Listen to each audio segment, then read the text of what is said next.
Hi, this is Victoria Nalule, and here with me again is Professor Peter Cameron. Professor Cameron is the director of the Center for Energy, Petroleum, Mineral Law and Policy at the University of Dundee. As I mentioned in my previous videos, he has been my supervisor since 2013, and he has also supervised various students who are now very successful in their career. In the previous videos, we tackled decommissioning of oil and gas installations, and also we talked about local content provisions. Today, in this video, we want to focus more on the 21st century challenges faced by energy investors. Professor Cameron has written lots of books, more than 10 books and more than 100 articles, and he has a book focused on energy investments. So I thought this would be a good background for him to tell us more about the energy challenges faced by investors. But before we start, I'd like Professor Cameron to introduce himself again. All right, thank you very much, Victoria. I have indeed written a great deal, but the book I'm very pleased with was that international energy investment book. There have been a lot of books written about international investment law, but very few have really focused on energy. So that was published by Oxford University Press about a few years ago now, and I'm doing a second edition, which is quite difficult because so much has changed in that time. But I'm driven partly by the sense that our students really are such a fascinating group of people, and an awareness that some of them really do go out to achieve amazing things. You know, about 5 of them at the moment have become energy ministers in their own countries, whether it's Ghana or whether it's Tanzania or Argentina or Chile, and Indonesia was another one. It's really quite amazing. So I sense that our students shape the future. They have a special role to play. So as a teacher, I have this sense of responsibility. I want to make sure that I'm helping them to do the things that they'll be doing a few years from now. Thank you very much, Professor Cameron, for the introduction, and also thank you very much for the great work you've been doing for various students, including myself. So going back to our topic on the challenges faced by energy investors, I'd like you to take us through the evolution of these challenges. I think the first one in when it comes to hydrocarbons and minerals is the first challenge is that these are usually very large-scale, long-term projects that require planning for years. I mean, it could be 10, it could be 20 years. You really got to do a lot of long-term planning. If it's a gas project, a lot of very long-term, very detailed planning before you could even start to develop any gas that you found. So that just means legally you've got to produce a framework which you think, according to your calculations as an investor, is going to remain in economic terms pretty much the same for many years. That's hugely difficult because the world changes, governments come and go. So in a way you have to do a deal with a government that you hope will be stable over a very long time. And that is pretty difficult, but you have to do it. So governments end up having to give assurances to investors, or they can't make that kind of really big decision. And then besides the legal framework, and of course that deals more with the stabilization clauses. Yeah. Now, can we explore more on the challenges? Because I know in the past you are facing different challenges. Yes. And at the present, they're also facing different challenges due to various changes. Yes. Can we explore more on the challenges now? I think there may be two that are quite important and really are big challenges for investors. One, at the macro level, would be that the long-term future of hydrocarbons is uncertain. For the first time in many years, you genuinely have to ask, has hydrocarbons got a future? In 2050, will we still be needing these oil companies?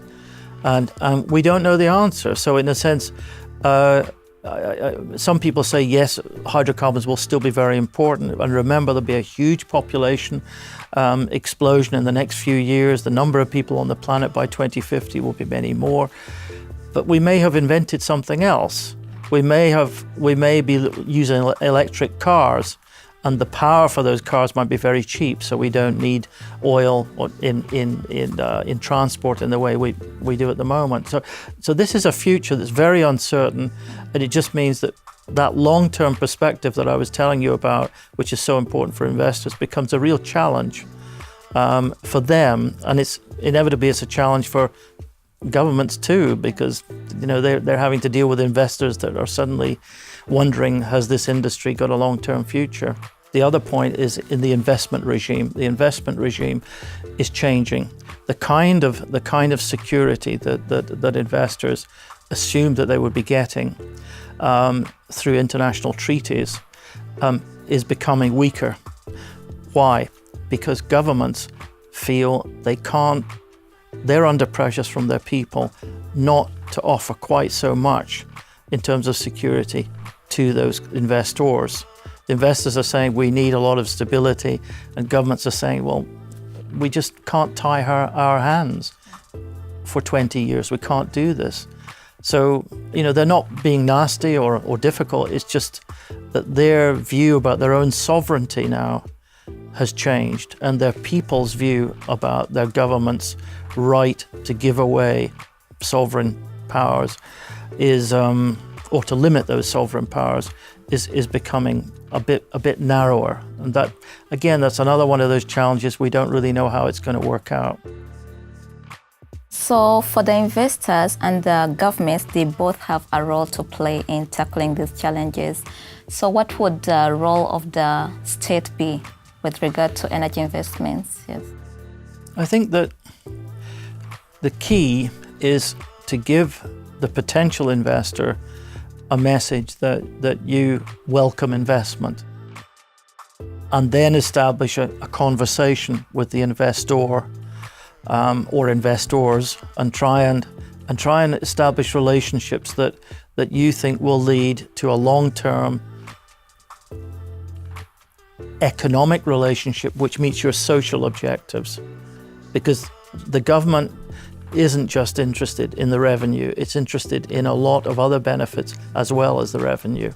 It's not just about revenue, it's about creating a future for all those people that are young in the future. Because remember, you're thinking about 10, 20, 30 years from now. So the government's challenge is quite significant, because it has so many different objectives, and they're big objectives sometimes, as well as the specific ones. For the investor, however difficult life may be, in a way, the number of objectives they've got are much narrower. They've got to make money for their shareholders.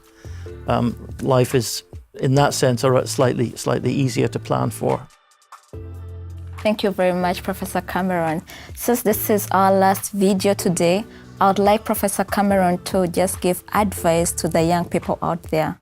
So what would your advice be to the young people out there, the ones who are watching you and the ones who would like to pursue a career in energy or mining sectors? What would your advice be? What are the key things they should look out for? Well, I would say get ready to be a manager of change. Understand that when it comes to hydrocarbons, there are going to be massive changes, but that this could actually be a lot of fun. It could be stimulating. When it comes to mining, it's a little bit different, because if you think about those electric cars, they need battery technology, and that requires lithium, cobalt, various other minerals that previously maybe we didn't pay too much attention to. But now you have to, I don't think that mining's any kind of sunset industry. I think it has a great future, but we have to make sure that the whole chain is much more responsible, and that some of the practices that are associated with mining some of them have to stop, and we've got to make sure that it's responsibly developed as an industry. With hydrocarbons, I think the challenge is a little bit more different, but these are both really exciting industries to be involved in, they're going to be essential for the kind of world that we're going into. I said to you that the population's going to really, really increase, especially in the southern hemisphere. So, you know, they're going to need energy and they will need minerals. And a lot of them, we hope, are going to become wealthier or certainly more affluent in the future. So they will need more things. And we have to encourage them. Well, our graduates have to encourage the people that they go home to talk to see all this in sustainable terms and also responsible. You know, doing the right thing, doing good is very, very important. And those students must understand that they'll feel better if they do that. Thank you very much, Professor Cameron. Thank you very much for your time. And also our viewers, stay tuned. Do not forget to subscribe to my YouTube channel, Victoria Nalule. I'll be bringing you more videos concerning energy and mining. But a special thanks to Professor Cameron. He has been so good to me. He has supervised me. He has mentored me. I know most people, they always send me messages on LinkedIn and Facebook. They're like, what drives you? How have you achieved it? But the truth is, you can't always do it on your own. We always have the special people who are behind us, people who support us, and Professor Cameron has been so good to me. He has been so dear to me. He has mentored me for a very long time, and I'm grateful that he has also been able to talk to you. Professor Cameron, thank you very much for your time. Thank you for the invitation, Victoria. Thank you very much. All right, our viewers, stay tuned. Bye-bye.